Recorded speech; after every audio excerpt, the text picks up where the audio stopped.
शिव और पार्वती का गर्मी का मौसम। विनायक और कार्तिकेय सोचते रहते हैं कि उन्हें पृथ्वी पर जाना चाहिए और वहां बच्चों के साथ खेलना चाहिए। दूसरी ओर भगवान शिव और देवी पार्वती ध्यान में हैं। तब विनायक और कार्तिकेय अपने माता पिता के पास जाते हैं और यह कहते हैं,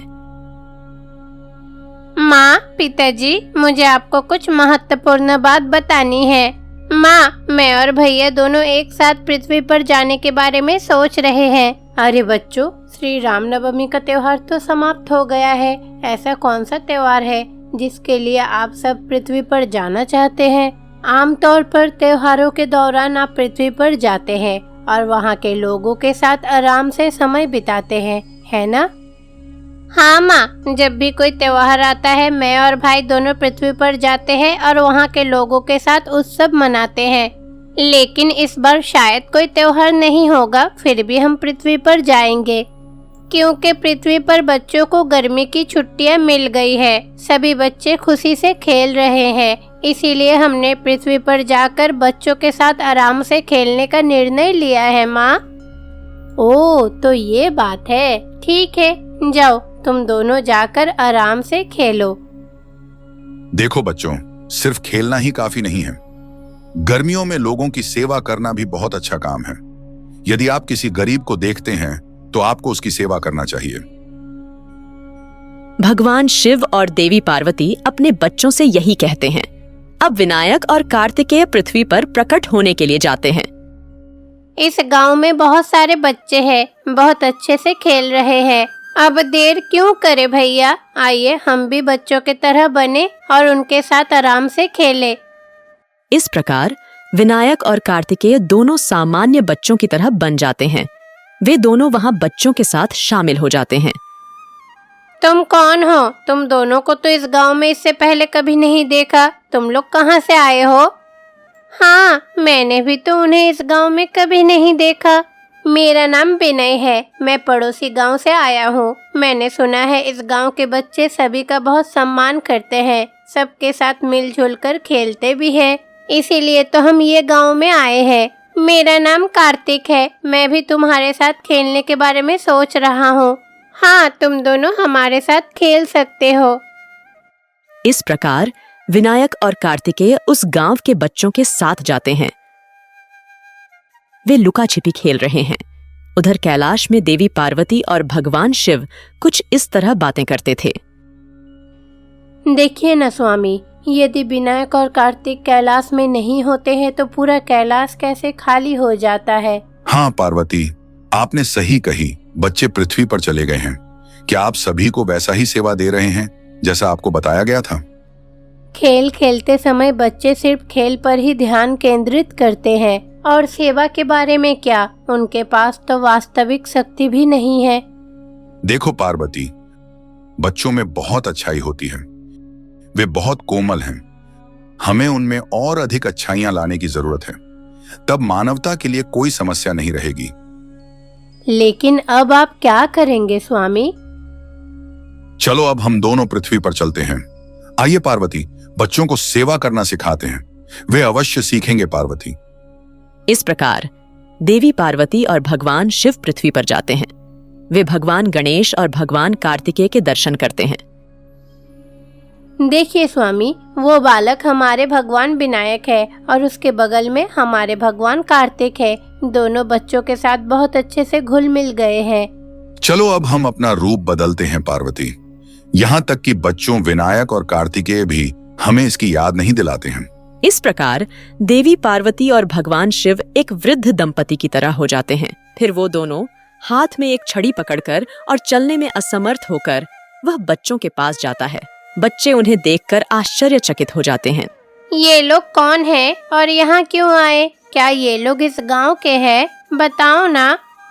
नहीं नहीं, ये लोग तो इस गांव के नहीं हैं। दादी, आप दोनों कहाँ से आ रही हैं?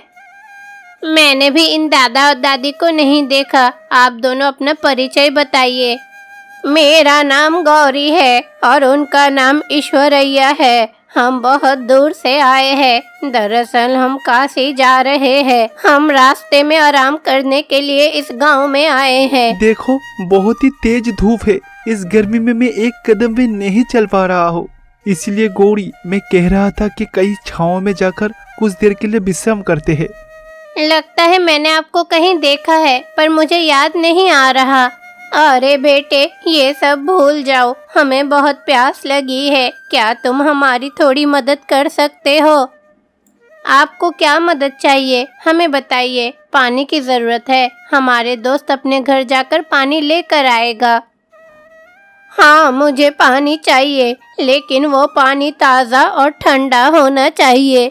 ये कोल्ड स्टोरेज क्या होता है? ये नाम कभी नहीं सुना है। देखो, इस गांव में एक कोल्ड स्टोरेज सेंटर होना चाहिए। ये उस गांव के लिए बहुत अच्छा है। वहाँ से बहुत से राहगीर गुजरेंगे। वे लोग काफी दूर तक चलकर अपने मंजिल पर पहुँचते हैं। हमें ही देख लो, हम यहाँ तक पहुँचे हैं काफी दूर तक पैदल चले, लेकिन हमें यहाँ पानी नहीं मिला। हाँ बच्चों, हम जैसे बुजुर्ग यात्री के लिए हर एक गांव में घासों से बना हुआ ठंडी घर जरूर होना चाहिए। उसके साथ मटके में ठंडी पानी भी होनी चाहिए। उसके साथ साथ हाथ पंखा भी होना चाहिए, क्योंकि इस गर्मी में हम जैसे बुजुर्गों को बहुत तकलीफ होता है बेटा, क्योंकि हम जैसे लोग उस घर में कुछ देर तक विश्राम कर सके। ये विचार तो बहुत ही अच्छा है। इस गर्मी के मौसम में कूलिंग सेंटर का होना बहुत ही जरूरी है, लेकिन हम ये कैसे बनाएं? यहाँ मंडप है ना, चलो मंडप में ही एक कूलिंग सेंटर स्थापित करें। इसीलिए सभी बच्चे अपने अपने घरों के अंदर चले जाते हैं। अब वे एक जग में थोड़ा ताज़ा पानी लाते हैं और उसे मंडप में रख देते हैं।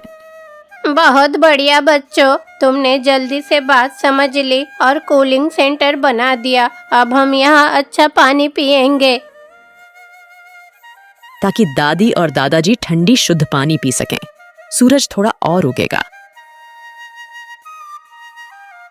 ऊपर देखो, सूरज तप रहा है।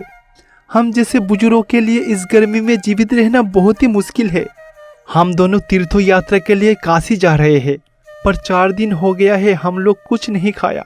अरे आप ये क्या बात कर रहे हैं? आपको खाए हुए 4 दिन हो गया है, इतने दिनों से क्यों नहीं खाया है? अरे बच्चों, हम जब यात्रा शुरू किए थे तब हम खाए थे। 4 दिन पहले एक भला आदमी हम दोनों को कुछ खाने के लिए दिया था। वैसे भी हम जैसे यात्री के लिए कुछ खाने के लिए कोई दे तो तभी तो हम खा सकते हैं ना बेटा। अभी तक हम दोनों को खाने के लिए कुछ नहीं दिया, इसलिए भूखा हूँ। जब दादाजी ने यह कहा तो वहां उपस्थित विनायक और कार्तिकेयन को बहुत दुख हुआ। अब कार्तिकेय सोचते हैं कि उन्हें अपने जादू से बिना किसी को पता चले भोजन बनाना चाहिए। अभी मैं जादुई शक्ति से खाना लाऊंगा। इस प्रकार कार्तिकेय भोजन बनाने की कोशिश करते हैं, लेकिन चाहे वह कितनी भी कोशिश कर ले, वह भोजन नहीं बना सकता। मेरा जादू काम नहीं कर रहा है, कितनी भी कोशिश कर लूं, भोजन नहीं बना सकता। देखिए ना, मुझे बहुत भूख लगी है। ऐसा लगता है इस गांव में कोई नेक लोग नहीं है, इसीलिए हमारे जैसे लोगों को खाना नहीं मिलता। नहीं नहीं, ऐसा मत सोचिए दोस्तों, हमें ऐसे बुजुर्गों की सेवा करनी चाहिए। वे दोनों बहुत ही भूखा है, हमें उन्हें खाना खिलाना चाहिए। हाँ, तुम सब लोग अपने घर जाओ और कुछ खाना लेकर आओ। एक काम करो श्वेता, घर जाओ और चावल लेकर आओ।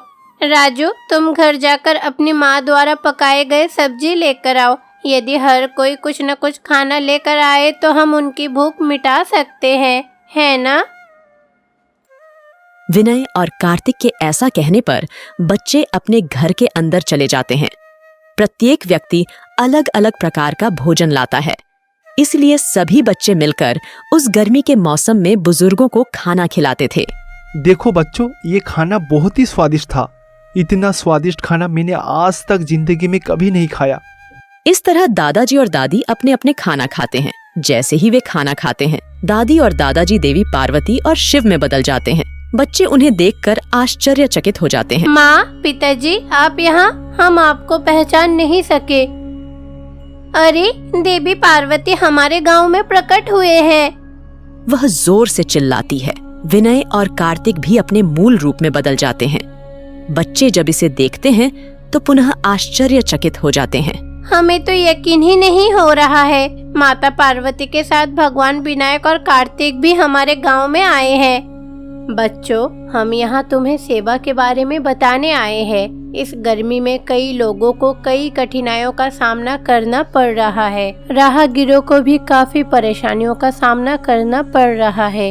आप सभी को ऐसे लोगों की मदद करनी चाहिए। इस प्रकार मिट्टी के बर्तन में ठंडा पानी उपलब्ध कराया जाना चाहिए।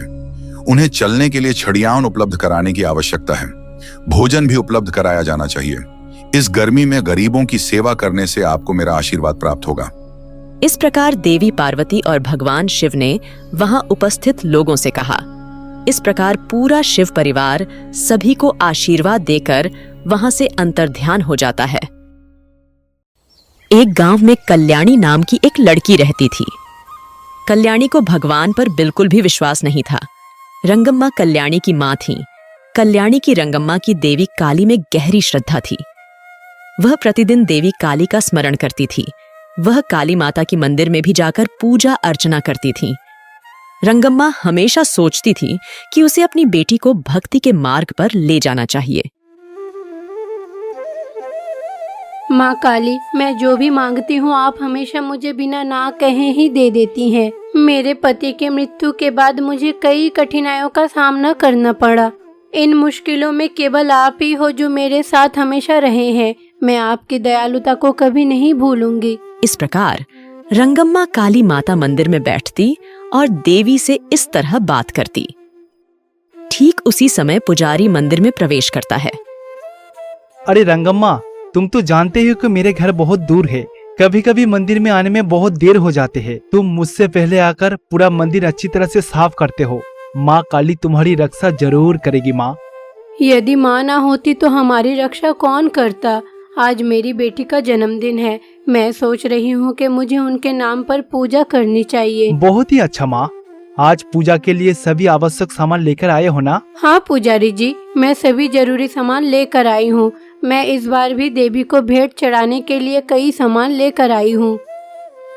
यही बात रंगम्मा पुजारी से कहती है। इसके बाद पुजारी पूजा शुरू करता है। रंगम्मा भी पूजा को बड़ी श्रद्धा से देखती हैं। इस प्रकार पूजा समाप्त होती है। पुजारी जी, आज आपने देवी का बहुत ही अद्भुत पूजा की है। ये सब कुछ माँ की कृपा से है। लो माँ, ये फूल और प्रसाद ले लो। ये अपनी बेटी को दे देना।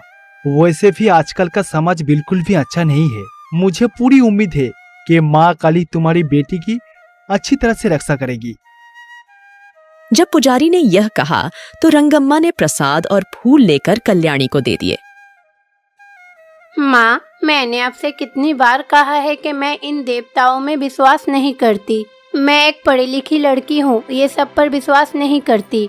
देखो बेटी, मैंने तुम्हें अपने पैरों पर खड़ा होना सिखाया है, लेकिन मेरा मतलब विश्वास को अंधविश्वास में बदलना नहीं है। विश्वास और अंधविश्वास में बहुत बड़ा अंतर है। अगर मैं तुम्हें ये सब बताऊं भी तो तुम नहीं समझोगी। एक दिन तुम्हें जब समस्या होगी, केवल भगवान ही उस समस्या का हल कर सकते हैं। उस समय तुम्हें भगवान पर विश्वास होगी।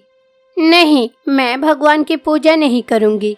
मैंने ऐसे कई लोगों को देखा है, वे भी तुम्हारे तरह ही बहुत सारे बातें करते थे, लेकिन वे सभी आज देखो मंदिरों के आसपास घूम रहे हैं। तुम्हें भी किसी दिन मंदिर अवश्य जाना चाहिए।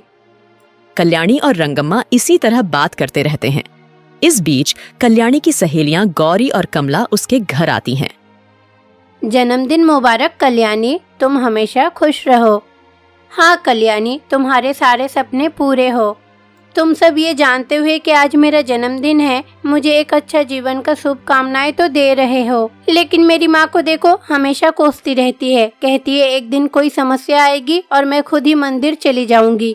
अरे ऐसा नहीं है। हमारे माता पिता के शब्द थोड़े कठोर हो सकते हैं, लेकिन अंदर से वे हमारे लिए पीड़ित और चिंतित रहते हैं, है ना आंटी?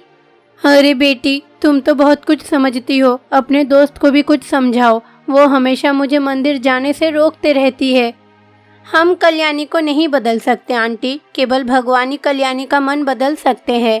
चलो कल्याणी, जल्दी से तैयार हो जाओ, चलो बाहर चलते हैं, थोड़ा घूम कर आते हैं।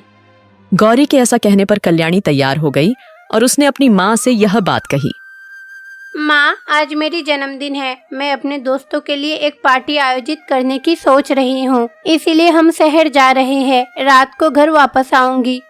इतना कहकर कल्याणी अपनी सहेलियों के साथ घर से निकल जाती है। वह गांव जाती है और वहां बहुत आनंद लेती है, बाहर खाना खाती है। उस रात कल्याणी, गौरी और कमला एक साथ घर लौट आती है। ये रास्ता एकदम अच्छी नहीं है, कभी कभी तो यहाँ हत्या भी हो जाती है। अगर ऐसा होता है तो होने दो, लेकिन अब यहाँ हमारे अलावा कोई नहीं है, डरो मत। यहाँ तो कोई इंसान नहीं है, मुझे डर है कि यहाँ भूत है। वे हमारी आंखों के सामने तो नहीं आते, पर हमें बहुत परेशानी देते हैं। अरे गौरी, तुम फिर से शुरू हो गई। मेरी माँ देवताओं के बारे में बात कर रही है और तुम भूत के बारे में बात कर रही हो। ये सब दिमाग से निकालो, ऐसी कोई बात नहीं है। कल्याणी जब बोल रही थी तब अचानक कल्याणी को चक्कर आ गई। कमला और गौरी दोनों बहुत डर जाती हैं। अरे कल्याणी, तुम्हें क्या हुआ? तुम गिर कैसे गई? अरे कल्याणी, तुम ठीक तो हो ना? कमला और गौरी कितना भी पूछें, कल्याणी कोई भी जवाब नहीं दे रही थी। कल्याणी अपनी दोनों सहेलियों को गुस्से से देखती है। मुझे तुरंत घर ले चलो। जब कल्याणी गुस्से में यह कहती है तो कमला और गौरी कल्याणी को अपने घर ले जाती हैं। कल्याणी सीधे घर के अंदर चली जाती है। अरे तुम लड़कियों को क्या हुआ? क्या झगड़ा हुआ है? कल्याणी तुमसे बात क्यों नहीं कर रही है? नहीं आंटी, ऐसी कोई बात नहीं है, हमारे बीच कोई झगड़ा नहीं हुआ। शायद कल्याणी थक गई है, हम कल आएंगे। इसलिए कमला और गौरी अपने अपने घर चली जाती हैं।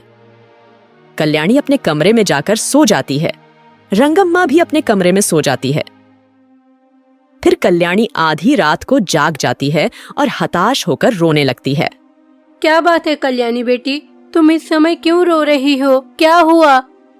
मैं कल्याणी नहीं, मेरा नाम गंगा है। 4 दोस्तों ने मिलकर मुझे मार डाला। मैंने सोचा था कि मैं आराम से रहूंगी, पर ये नहीं हुआ।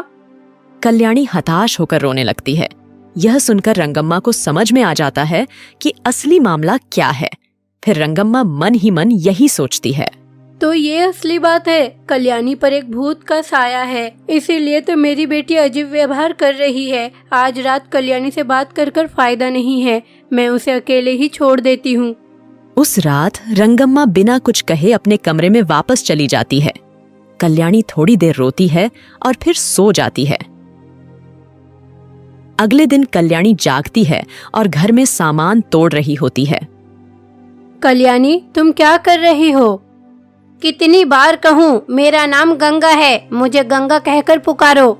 ठीक है गंगा, तुम मेरी बेटी के शरीर में क्यों आए? क्या तुम नहीं जानती इस तरह बिना अनुमति के किसी दूसरे के शरीर में प्रवेश करना गलत है? सही गलत क्या? क्या मुझे चले जाना चाहिए? हाँ, तुम्हें अवश्य ही जाना चाहिए। अगर मुझे जाना है तो आपको मेरी इच्छा पूरी करनी होगी, तभी मैं आपकी बेटी का शरीर छोड़ूंगी। तुम्हारी जो भी इच्छाएं हैं, मैं उन्हें पूरा करने के लिए तैयार हूँ। मुझे एक सुंदर रेशमी साड़ी चाहिए, जल्दी वो लेकर आइए। जब गंगा ने पूछा तो रंगम्मा ने एक रेशमी साड़ी खरीदकर गंगा को दे देती है। गंगा उस साड़ी को अच्छी तरह से पहन लेती है। मैंने तुम्हें रेशमी साड़ी दी है ना, अब मेरी बेटी को छोड़ दो। रेशमी साड़ी के साथ आभूषण भी पहनना जरूरी है, मुझे आभूषण भी चाहिए। गंगा के अनुरोध पर रंगम्मा आभूषण खरीद कर ले आती है। अब मेरी बेटी को छोड़ दो, तुमने जो कुछ भी मांगा है मैंने सब कुछ दिया है। नहीं, मुझे अभी जहर चाहिए, मैं कुछ पीने के बारे में सोच रही हूँ। ये क्या कह रही हो? तुम जहर पी लोगी तो मेरी बेटी मर जाएगी।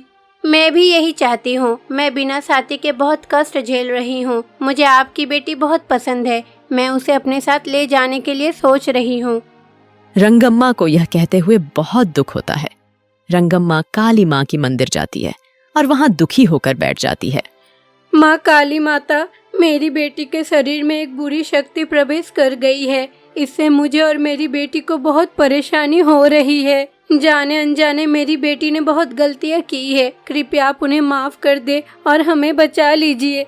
इस प्रकार रंगम्मा माँ काली के मंदिर में बैठ जाती है और फूट फूट कर रोती है। माँ काली देवी की हृदय पिघल गई। तुरंत ही देवी काली प्रकट होती हैं। काली माता रंगम्मा के घर में प्रवेश करती है। रंगम्मा की बेटी के शरीर में स्थित गंगा आत्मा को शरीर से बाहर निकालती है। देवी काली बहुत क्रोधित हैं।